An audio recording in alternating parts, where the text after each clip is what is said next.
Bienvenue dans cette émission passionnante. Chaque histoire a un début et la nôtre commence ici. En route vers le passé, programmons moins 13 ans Jésus-Christ. C'est parti.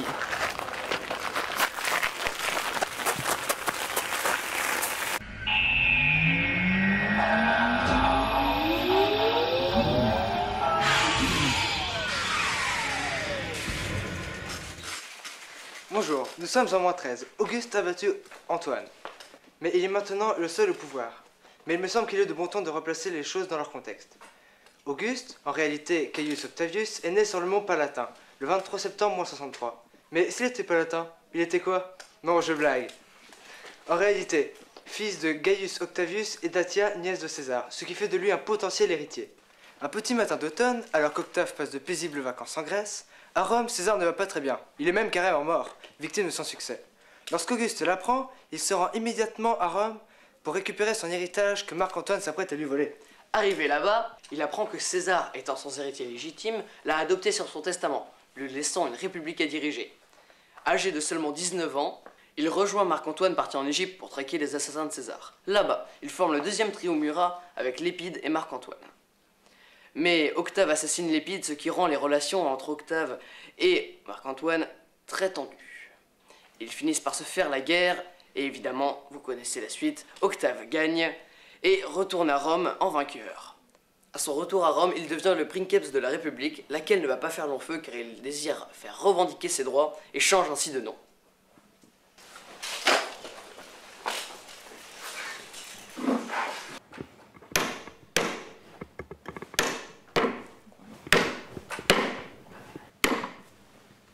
Saloué, je voudrais changer de nom. Octave, ça fait trop aubergine. Quod ergo vis? Alors tout d'abord, il y aura Caius Ilius, et puis il y aura Caesar pour mon grand-oncle. Et il y aura aussi à la fin Octavianus. Caius Ilius Caesar Octavianus. Bene. Mais cela ne le suffit. Un instant, je vous prie. On va changer un petit truc quand même à la fin parce que j'ai rien à dire. Quod mutandum? Alors on va enlever le Octavianus à la fin. Et comme mon grand-oncle César descendait d'Énée, fils de Vénus, moi aussi. Et il a été divinisé par ce fait, donc moi aussi. Donc à la fin, à la place de Octavianus, on va mettre Divi Filius. Donc ça sera Caius Ilius Caesar Divi Filius. Omnino. Oui. Et donc je disais, il a obtenu du Sénat la puissance tribunicienne à vie.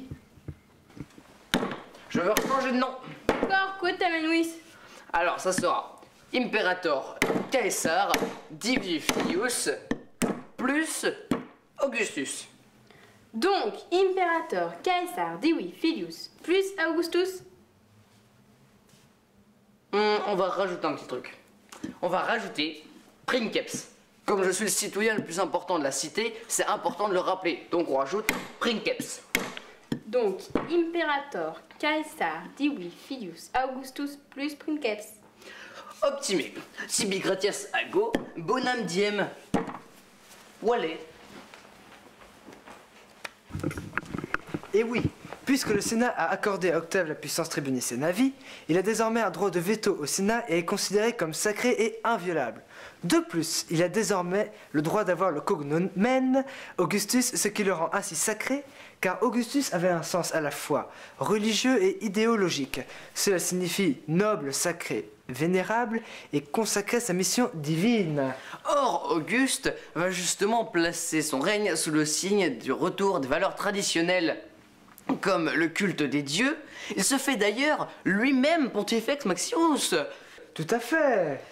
Doucement, Auguste réussit à cumuler tous les pouvoirs et a ainsi dissimulé un empire derrière une république.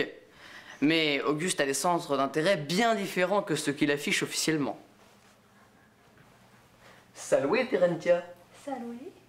Pulcherima, elle se dit.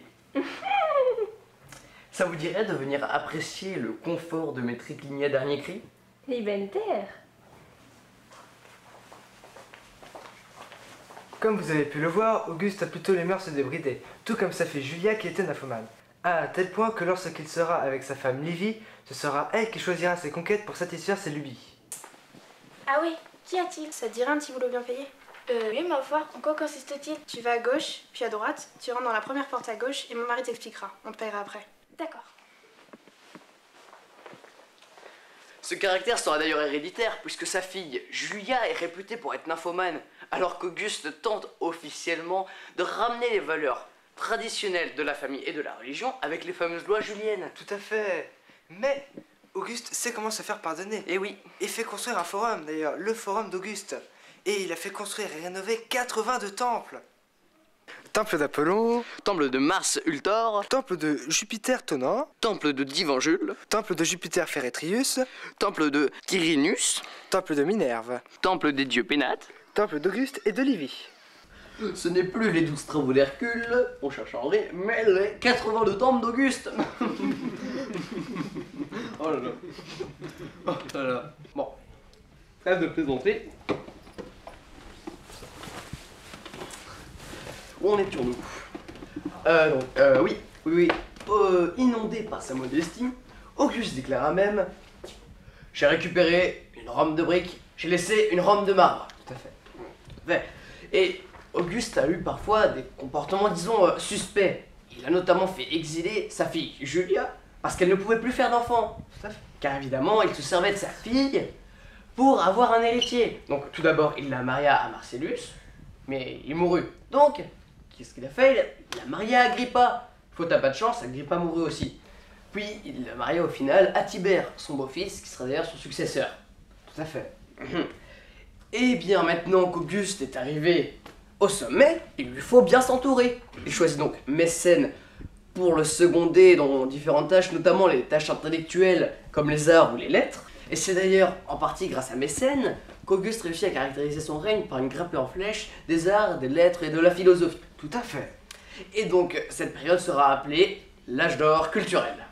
D'autant plus que pendant cette période, les auteurs comme Virgile, Horace, Tibulle, Tite-Live ou encore Properce, Et bien d'autres. oui, ont bénéficié du soutien d'Auguste, car Mécène avait fait installer une loi protégeant les poètes. Et pourtant, Auguste fit exiler Ovide pour des raisons encore inconnues. Du moins, on suppose que ce serait après la publication de l'Art d'aimer, qui porterait, d'après Auguste, des propos diffamatoires et de l'immoralité. Et oui. Ou bien ce serait à cause d'une faute grave commise par Ovide. Bon, passons à d'autres sujets. Bon, Auguste étant venu au pouvoir par la guerre, il ne put s'empêcher de la faire pendant son règne. Il entreprit donc plusieurs conquêtes comme celle du Pérouse, qui fit pas basculer grand-chose. Il a entrepris ensuite la conquête de l'Espagne. Son ami Statilius Taurus partit en avance. Donc Auguste voulait le rejoindre en -26, mais il tomba malade et abandonna l'idée de la guerre. Oh là là, faites demi-tour, oh là là. Ah, Winter meus dolorem facit. Oh là là, ah j'ai mal. Allez, on abandonne la guerre, on rentre à la maison. Allez.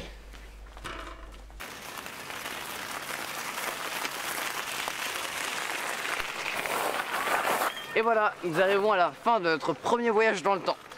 Dernière petite précision, Auguste mourut dans des conditions des plus banales, c'est-à-dire de violents maux de ventre, et laissa son empire à son beau-fils Tibère.